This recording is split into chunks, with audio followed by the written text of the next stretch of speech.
Really? Mm-hmm. But he's a hero. A war hero. This is peacetime.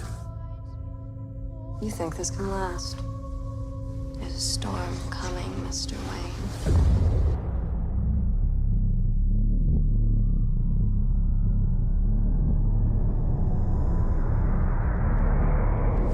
When Gotham is ashes, you have my permission to die.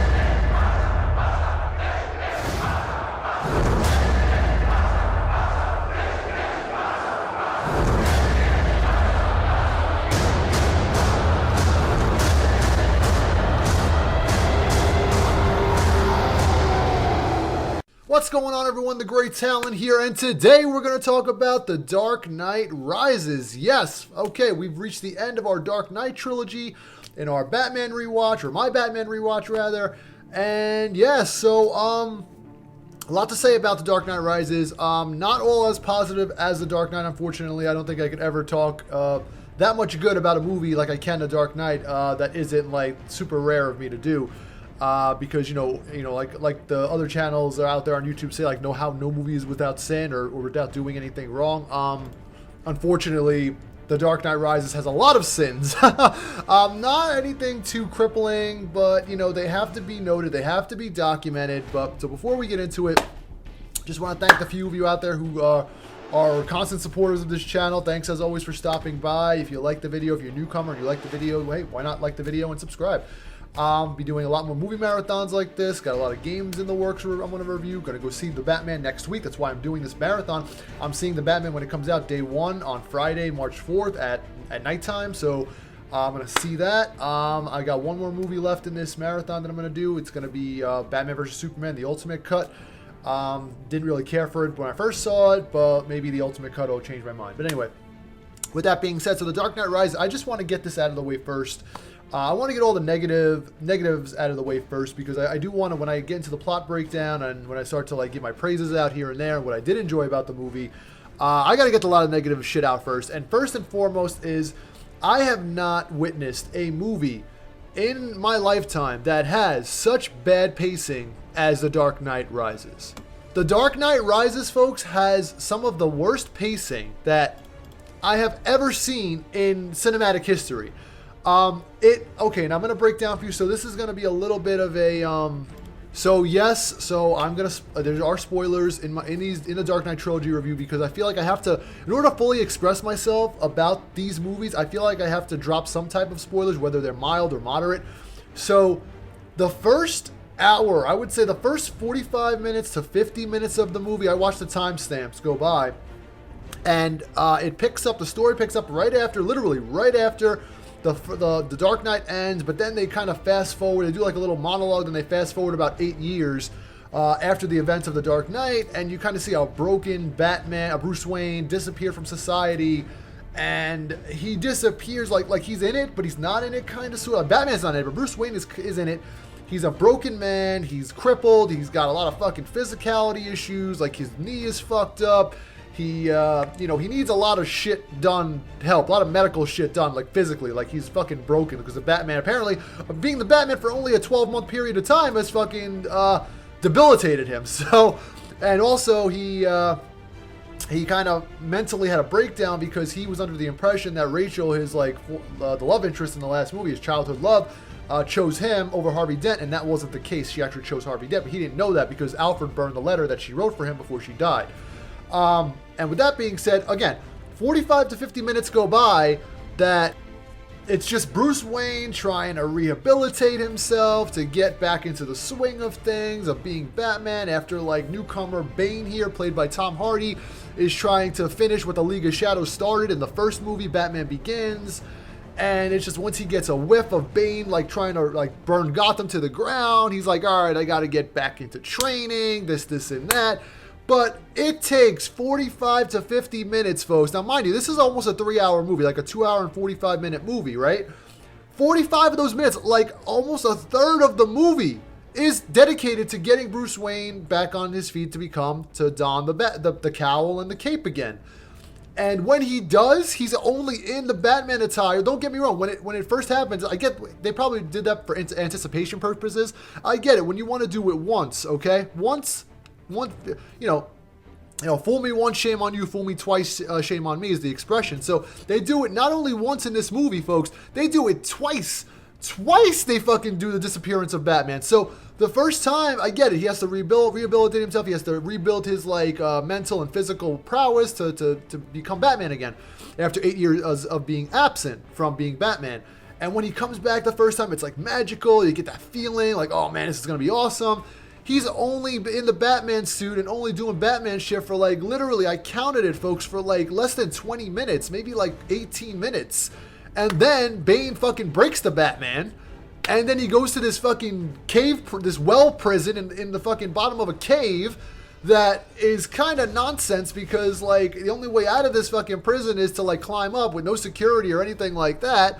I mean, it's a cool concept, but at first it's a cool looking cave. It's oh man, that's awesome. You gotta fucking use your skills to get out. But when you really think about it, a lot of this movie, folks, when you shut your brain off, it's like a popcorn flick. Just eat that popcorn, shut off your brain. Wow, look at all the pretty colors and the pretty visualizations and the pretty this action scenes and whatever. When you start to turn on your brain a little bit, just a little bit, you're like, oh, okay, a lot of this shit is making sense. So. And first and foremost is the pacing, and we're still on the pacing. So the pacing is just very, very poorly done. So the second time it happens, Batman gets broken in half by Bane after a very short fight scene that, Bane is overpowering Batman, and Batman's after training for and trying to become Batman again after an 8-year-long absence, he doesn't even stand a chance. You at least put up a little bit of a fight. No, Batman just he turns into puss mode, and then he fucking gets bitched by Bane, broken in half, and then he gets sent to this fucking cave prison, the well prison, and then. I counted it, folks. I shit you not. I had to do a double take. He is gone for 50 more minutes. 5-0. 5-0. Okay? 50 minutes. So 50 minutes and 45 minutes.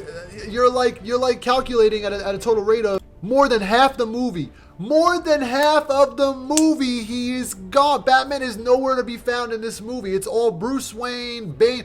Bane is the star of this movie. Bane has more screen time. I think even Catwoman has more screen time than Batman does. And that's just absurd to me. That's I think Michael Keaton in Batman Returns, with his only 28 or 30 minutes of screen time in Batman Returns, Michael Keaton in the Batman outfit has way more screen time than Batman and then Christian Bale does as Batman in The Dark Knight Rises. It's fucking stupid, folks. So again, you're left drawn out, and you're probably wondering what happens in that absence when Batman's not there. It's just Bane building up, Bane fucking jerking himself off, trying to get Gotham to prepare for destruction. And I don't understand the reason why Bane waits this long to fucking blow up Gotham. The only reason is because the movie has to happen and Batman has to rehabilitate himself once again. It's for a second time. And these are my issues with the movie. I'm just laying it out right now. Don't get me wrong, I enjoyed this movie. It was a solid movie, but it just has a lot of flaws that I, didn't have in The Dark Knight and didn't have in Batman Begins, but it's present here. Not to mention the ambiguous style ending where, you don't know whether Batman lives or dies, but you kind of do, but you don't. And the bullshit where him out fucking swimming a nuke is kind of just fucking stupid. But again, you have to turn your brain off to appreciate the movie. Also, Bane's voice, Tom Hardy, I think he's a good actor, but holy shit, why does Bane sound like Kermit the Frog on helium? I don't understand. I couldn't even understand him half the movie.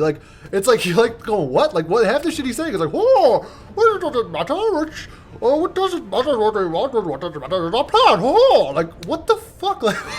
Bane did not sound like that in the animated Batman series. He did not. He was a very smart, sophisticated South American, wrestler type of person, and he was a luchador or some shit. He had this voice that was very he had a southern, South American accent, a Brazilian or a Spanish accent, and he sounded very refined. Who thought him sounding like Kermit the Frog was good? I want to know, folks. Let me know in the comments who thought making Bane sound like Kermit the Frog was good. But anyway, other than that, so the story goes, plot breakdown. Okay, as you get Bane's trying to do what the League is. So we already got the negatives out of the way. Bane's trying to resurrect what Ra's al Ghul did in Batman Begins, trying to finish what he started with blowing up Gotham, making it destroy itself, to purge it, kind of. Along the way from that happening is, like I said before, Batman's trying to again rehabilitate himself. He gets fucking broken and blah blah blah. It's a ring around the rosy. It's a roller coaster ride of Batman's in and out of the movie, and it's a little annoying, but at the same time, other newcomers are introduced, like Anne Hathaway as Catwoman, Selena Kyle. I think she does a solid job as Catwoman. She has the demeanor of Catwoman. However, I wasn't really convinced with the chemistry between her and Bruce Wayne and her and Batman. Like, there was a little bit of a spark, but nothing compared to, like, Michael Keaton and Michelle Pfeiffer, or even from what the trailers, what I've seen between Robert Pattinson and Zoe Kravitz in the new Batman movie. Even in their trailer, they felt like they had a lot more chemistry in the fucking trailer than this entire movie. But I think she did a good job acting-wise as Catwoman.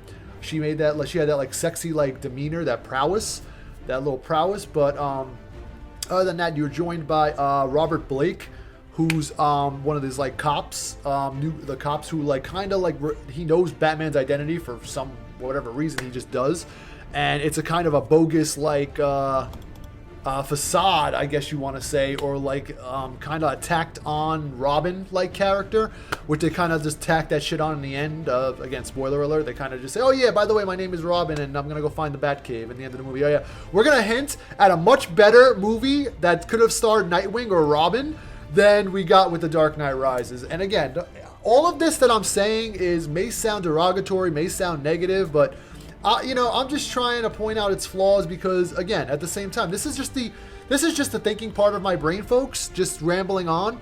The amphibian or the primordial part of my brain, the reptilian part of my brain, says this movie's fucking cool. This movie's a smooth, cool movie. It's an underrated Batman movie. I think it has a lot of good ideas. What it does well is that it has a lot of beautiful set pieces, a lot of cool visualizations, a lot of cool action scenes. The Batwing is in this movie. It's called the Bat, amply named the Bat. He gets a new vehicle, he flies around, fucks shit up. I think the scene with him and Catwoman like fighting alongside each other was fucking awesome in the very beginning of the movie. It just made me want to play Batman Arkham City, where you team up with Catwoman in that movie. As a matter of fact, I think I'm due for a replay after this whole Batman marathon concludes. But other than that, I liked how Alfred, Michael Caine's character as Alfred, even though he wasn't in the movie a lot, I liked his performance in this movie. It really resonated with me because, he feels like he failed Bruce Wayne. He's very emotional in this movie, and it made me tear up a few times. Is the way that he has such unconditional love for Bruce Wayne and Batman alike. Like he just loves them like it's his like surrogate son, and I think it's beautiful. Even though at the end of the movie it's kind of like write your own ending, Batman lives or dies, whatever happens, but I think along the ride, I think it's a very touching and endearing story about how Alfred thinks he failed Bruce Wayne because he burned a letter from Rachel, his love, saying he takes this burden, like this weight on Alfred's shoulders where he feels like he's responsible for all of the tragedy that's happened to Bruce Wayne from The Dark Knight into Dark Knight Rises. Also, Jim Gordon is back, played by Gary Oldman. I think he does a good job too, but not as good as he did in The Dark Knight because he's kind of absent the entire movie. He gets fucked up in the beginning and he's hospitalized like half the movie, but at the end he kind of comes and makes a comeback a little bit. But yeah, other than that, Bane, besides how he sounds, he's pretty badass. Like the shit he says in the movie, like his dialogue, from what you can understand, it's like reminiscent of some shit that like Ra's al Ghul was saying in Batman Begins. Because again, remember, he's a member of the League of Shadows. And also accompanying him is Miranda Tate, who's like Bruce Wayne's like new love interest in the movie. And she kind of turns out to be someone who she's not. I've kind of spoiled. This is a spoiler review. So she kind of turns out to be the daughter of Ra's al Ghul.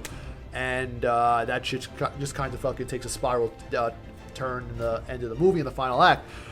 But overall, though, did I enjoy The Dark Knight Rises after I've watched it? This is probably my fourth or fifth time watching it in its entirety, and yeah, no, I really enjoyed. Like I said, I enjoyed this movie to an extent. I enjoyed it for what it was. Similar to how I enjoyed Batman Forever is how I enjoyed The Dark Knight Rises. Albeit, I enjoyed The Dark Knight Rises a little bit more than Batman Forever because Batman Forever was a little bit too campy for me. The Dark Knight Rises feels like more grounded. It has its like feet on the ground, even though it might be a little too realistic for some. I think that it was pretty decent. It only makes me a little bit sad because I heard that Heath Ledger was supposed to be in this movie as a continuity of the Joker's character from The Dark Knight, because they didn't kill him off in The Dark Knight.